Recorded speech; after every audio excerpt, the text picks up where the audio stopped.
Mario Bautista and Vinicius Oliveria. Before we get into the deep analysis with this UFC fight card, we got some shit to address about this weight cut. But hey, it's your boy DHP, and y'all know the rest, man. And hey, welcome in to another preview. 2 cards down. We got one this weekend, UFC Fight Night with Mario Bautista and Vinicius Oliveria. Now, let me get to the weight cut because I seen this shit yesterday when he said at like media day or whatever.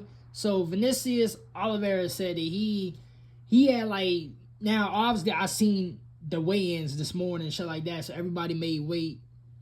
Vinicius he made weight this morning, which was good, right? But that's not the issue. The issue is this nigga said that he weighed in, he had like 50 more pounds to cut, right? So basically his walk around weight is 185. For niggas that pay attention to the weight limit in this sport, especially under the brand of the UFC, middleweight is 185, right? That's middleweight. How the fuck, and this goes back to the Conor McGregor shit. How the fuck are you not only you able to make weight at bantamweight, but how do you figure that you trying to be, especially with this matchmaking right here, this fight matchup with Mario Bautista, Vinicius is looking to be inside that top 6, that top 5, and potentially contend for the title, to be up there with Petrion, Marab, Shukashan, all them niggas, right? Even trying to overjump. I just did the rankings too. Overjump Peyton Talbot and them boys, right? How the fuck do you figure that you expect to be a major contender at bantamweight when you 185? Like there is no way. There is no way. And I'm pretty sure he had a couple tests with her, obviously, because he's fighting bantamweight. This ain't the first time we've seen him at bantamweight. But this is unsustainable, bro. This is unsustainable, and this is low-key dangerous. Now you wonder why, you know, when me or anybody else, we make rant videos about weight cutting, now you wonder why when niggas miss weight, or we have, I think out of any combat sport, especially mainstream-wise, we have probably, I ain't gonna say mainstream as a brand like UFC, but like just the sport as a whole, we might have, and it's unfortunate, I don't like saying this, but we probably have the most deaths in the sport when it comes to weight cuts.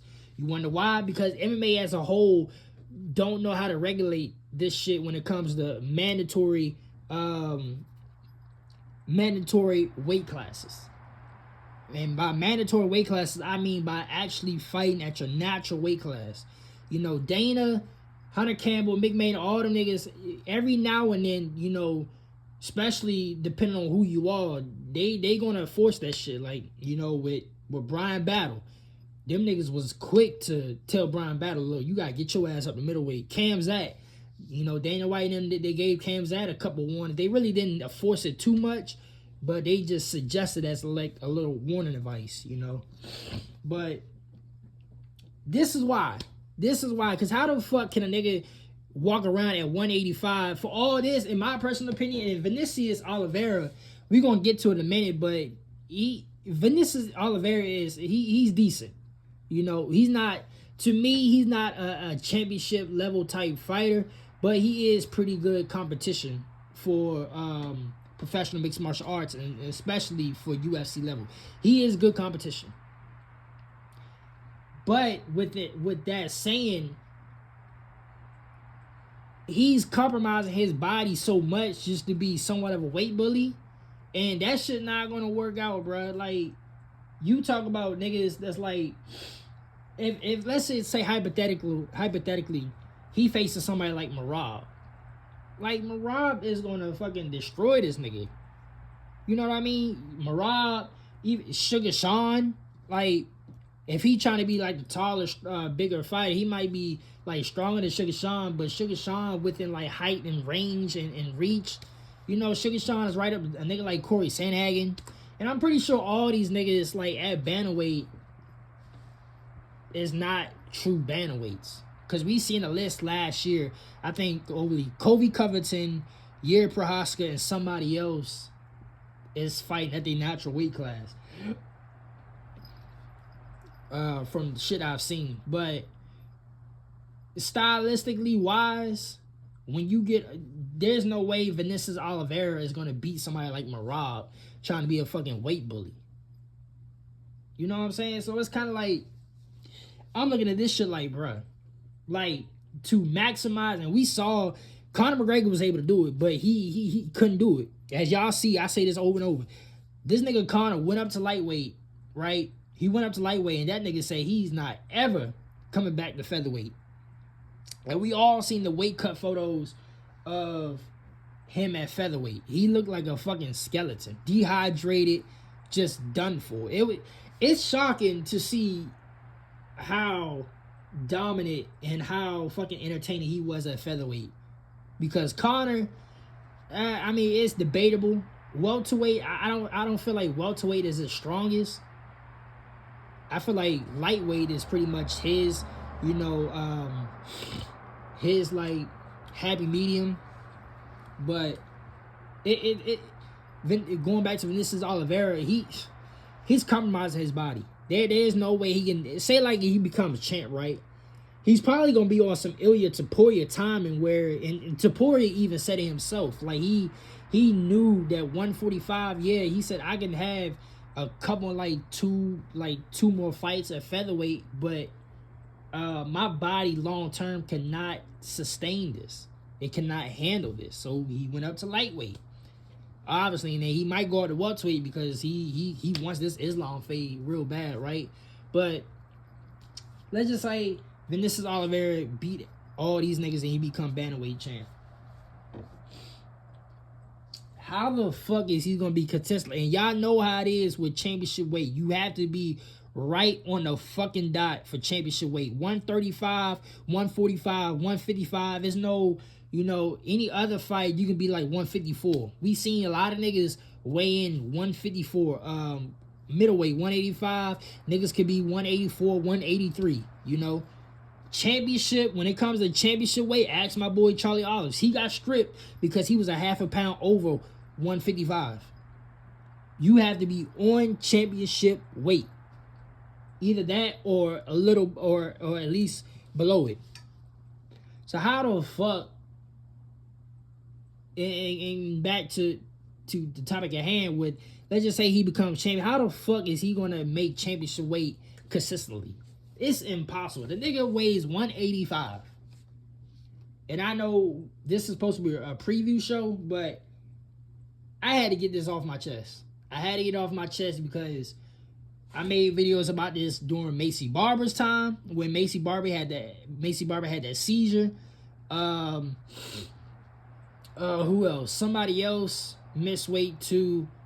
And, you know, I was upset about that shit. It was like back to back. I gotta go back to my archive videos, but it was right around that Macy Barber time where we had, you know, key high level fighters and fights being called off or like being quote unquote asterisk because niggas was missing weight. You know what I mean? Like, this shit gotta stop. And I know it ain't gonna stop. And I shout out to my boy Damo. I was telling him in the messages yesterday, I'm like, bro, this, like, if y'all niggas watch other sports, y'all know about the commissioner in the NBA, Adam Silver.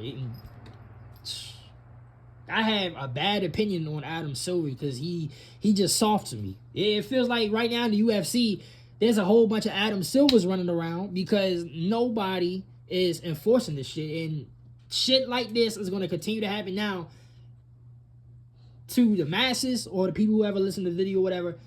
Y'all niggas probably think I'm just talking about your nonsense. I'm just going off for no reason because Vinicius made weight, right? Which is cool. He made weight. But if you expect to be a contender, and going back to the topic I had, you know, a couple minutes ago, if he was become champion, he has to make that weight on a consistent basis. That's when it comes into hand because your body is not going to be able to handle it. And I just explained with Topuria. Topuria said it out of his own mouth. Even Islam, now Islam is saying at this point he don't even want to go back to lightweight because now he don't think his body can handle dropping back down to 155. Now his body feels fresh. It feels accustomed to being at 170. So you know what I'm saying? So I just had to get I had to get this off my chest. I'm gonna explain more in a different video because it's not gonna stop. Yeah, he made weight, but oh yeah, speaking of Brian Battle, we just went through this shit with Brian Battle. And part of it is his discipline. Brian Battle's problem is discipline. But Vinicius Oliveira, his discipline is on point. The fact that he made weight, but I'm worried about his health. Like now, we worried about fighter safety.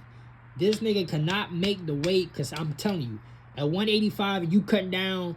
If you walk around at 185 and you trying to cut down to 135, like that is a crazy, crazy, huge weight cut. I suggest this nigga either he needs to go to lightweight. Like majority of lightweights that you see in the UFC right now, besides Ilia Topuria, half of these lightweights walk around at middleweight, you know, around that weight limit. Because y'all know, if y'all been watching the UFC for the past decade or so, half of the niggas you see at lightweight right now has been featherweights, like Charlie Olives, featherweight. Dustin Poirier, well, he's retired, but you know, he's a featherweight. Max Holloway, featherweight. Ilia Topuria, he was at featherweight. Conor McGregor, he was a featherweight, went to lightweight. You know what I mean? So half of these niggas came from, you know, the featherweight weight class, and now they found a happy medium with being at lightweight. And then some of these other lightweights are actually, you know, they walk around in that middleweight range, so they able to cut weight at welterweight and lightweight. But yeah, another person would be Rumble Johnson. Y'all niggas remember AJ Rumble Johnson? How the nigga was a heavyweight and he cut down to as low as a welterweight. And he go back to his old interviews and all this other shit and all the articles about Rumble's weight cut and shit like that. He couldn't contain it, so he just stayed at light heavyweight. And light heavyweight, he was able to fight under his true potential. So, and it's not really condemning Vinicius, even though it sounds like it's more so weight cut awareness.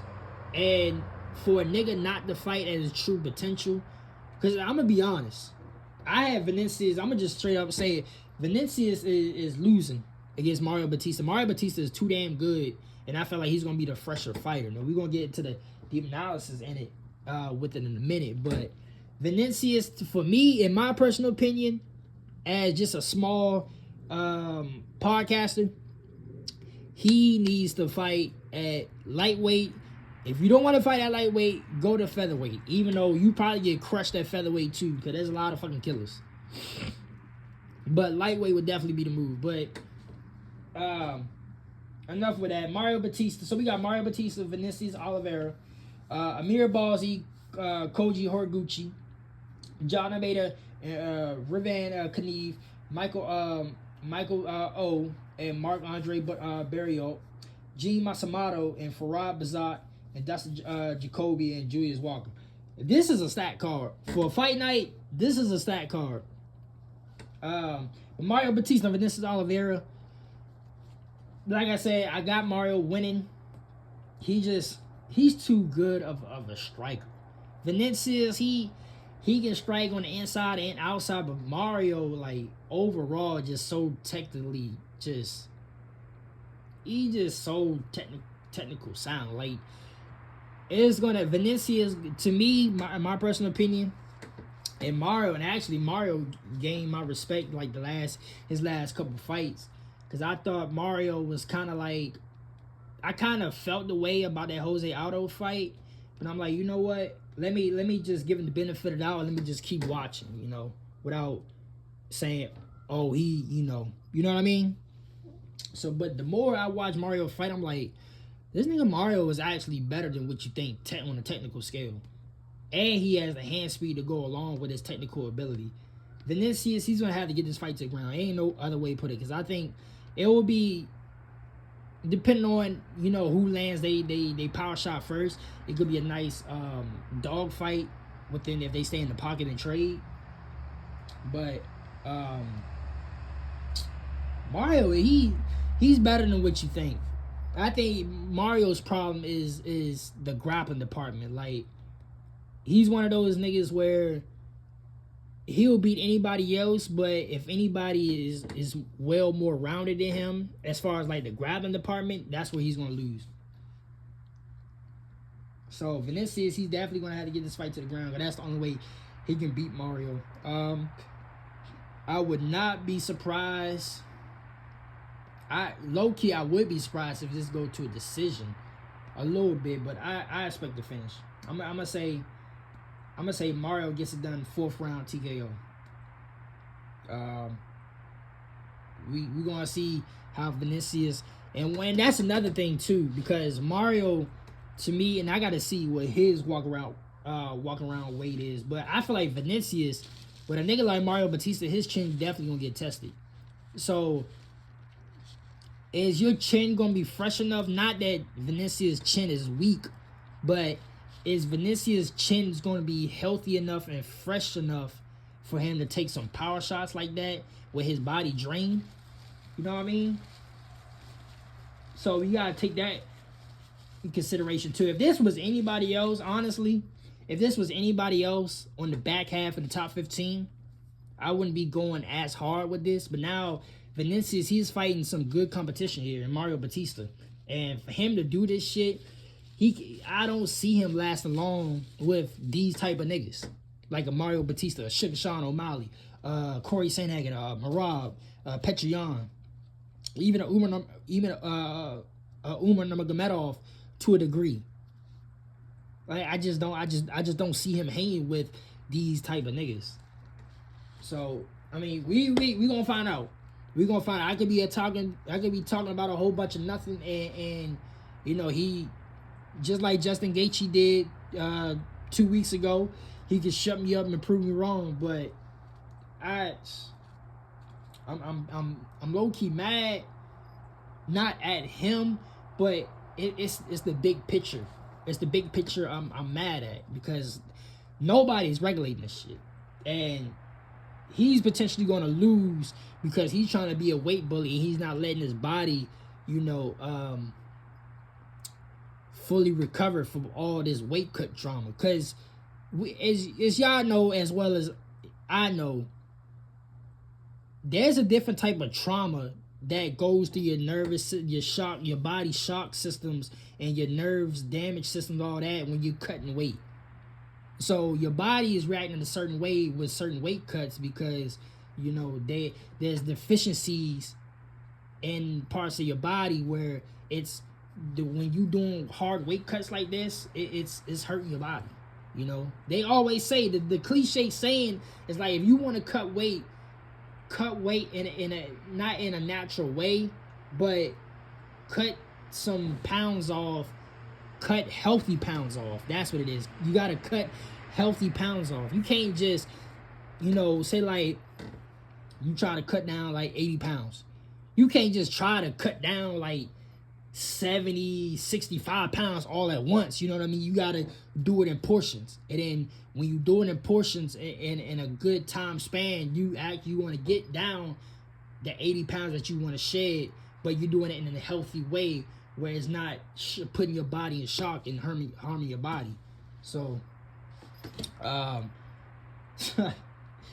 those on Instagram, I guess y'all gonna get this portion. YouTube, y'all gonna get the full version, because I done spent majority of this video ranting about the weight cut. But I mean, it is what it is, bro. This is gonna be a part review / part weight cut rant, because this is getting ridiculous. It's getting ridiculous at this point. I don't know how many videos I gotta make about fucking weight cuts, and ain't nobody is doing anything to fucking stop the shit.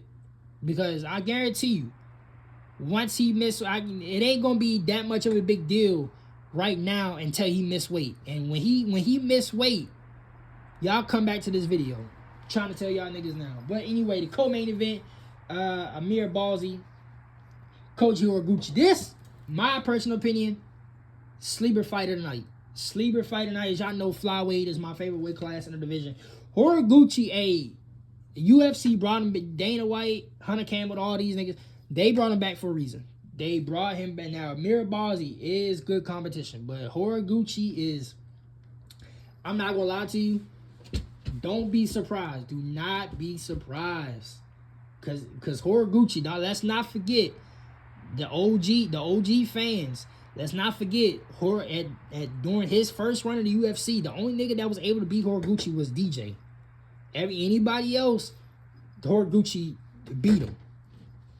So now Horiguchi is a little older since his first run, but I don't see how Horiguchi should win this. I got Horiguchi. If he don't get the finish, he definitely gonna get the 3-round decision. I mean, the fight stay on the feet or the fight goes to the ground. Horiguchi he's just a better fighter than Amir Ballsy. Now the true test is gonna come to when Horiguchi got to fight a nigga like Pantoja or Tatsuro Tara, where you know niggas is just, especially at Tatsuro Tara, because Tatsuro is faster than him and he's more explosive. So it's gonna be real interesting to see when Horiguchi fights a new generation flyweight that's faster than him. But Amir Ballsy, he's good competition, but Horiguchi is that much better. Jordan Almeida and Revian Kniev.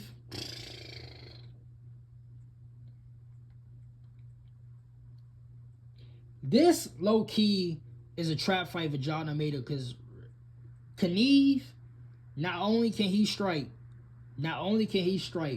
but his BJJ, I can see this fight going in one or two ways. Either Kniev actually KO Jordan Almeida, or he catch Jordan Almeida when Jordan Almeida keeps shooting in, because Jordan Almeida shoots in so choreographically. When Jordan Almeida shoots in, Kniev might reverse that position and get Jordan Almeida to the ground. Not only get him to the ground, but he might submit him with a ghillie. This, on paper, you would think that Jordan Almeida should win this fight. Because Jordan Almeida is actually, when you break down the levels of grappling, Jordan Almeida is actually the better grappler. But Kniev, there's something about Kniev. He's just like a weird, it's just something that's he's a unique case because he's not a real specialty. Like Jordan Almeida, like y'all heard in my videos, I say it all the time. Jordan Almeida is like a heavyweight version of Damian Maia. Kniev is not really no specialty like that, but he has the tools like all around, and it's just Jordan Almeida, he has no fight IQ and awareness. Where Kniev, he go off and he has the IQ. And I do feel like this is a trap fight for Jordan, because Jordan is going to find himself in a position where Kniev is going to reverse whatever Jordan try to do. I think Kniev is going to reverse position, and he's going to make Jordan pay for it. So, I mean, on paper, Jordan Almeida should win this fight, but I would not be. I'm taking the upset. I think Kniev can actually win this fight. I really think Kniev could win this fight. I'm gonna say second round submission. Because just like, you know, the Curtis Blades fight, and obviously he didn't. That Volkov fight was kind of controversial because he did dominate the fuck out of Volkov, but the way they judging shit, you got to do something with it. And Jordan Almeida really didn't do anything with it. But Jordan, he's heading to dangerous waters because he can't lose another fight. To be quite honest, the low key for how Jordan's been treated, he can't lose this fight. This is a must-win fight for him. But Kniev, he's no slouch, and I feel like it's a trap fight for Jordan. Just for what Jordan like to do, Kniev could get down like that too. So I'm taking Kniev in an upset, second round submission. Michael O and Mark Andre Barrios. This is a sleeper fight too. Y'all, the OGs, y'all know we seen these niggas fight forever and ever and ever. Michael, low key, I would not be surprised if Mark Andre win, but Michael should win this fight. He just have more tools in the toolbox, striking wise and grappling wise. My personal opinion. He should definitely win this fight. G Masamoto and Farad Barat, bantamweight sleeper. Bantamweight it's like last week. Bantamweight it's gonna be a bantamweight showcase, y'all. Bantamweight showcase. This could potentially be fight of night too. Y'all know how Gene Masamoto get down. Faraz Barat, I haven't seen him fight, but I have heard his name before, and I keep hearing his name, so I'm interested in him. If we got Dustin Jacoby and Julius Walker, he gonna win this fight. Dustin, it is what it is with Dustin at this point. Dustin is solid with his inside boxing and boxing at the range. But I expect Julius Walker to get the dub in this fight. But yeah, that's, we got PFL tomorrow afternoon and the UFC fight night during the evening. So it should be a good, honestly, a good day of fights. To be quite honest, very good day of fights. So yeah, one night of sleep, and yeah, man. I'll see y'all in the review.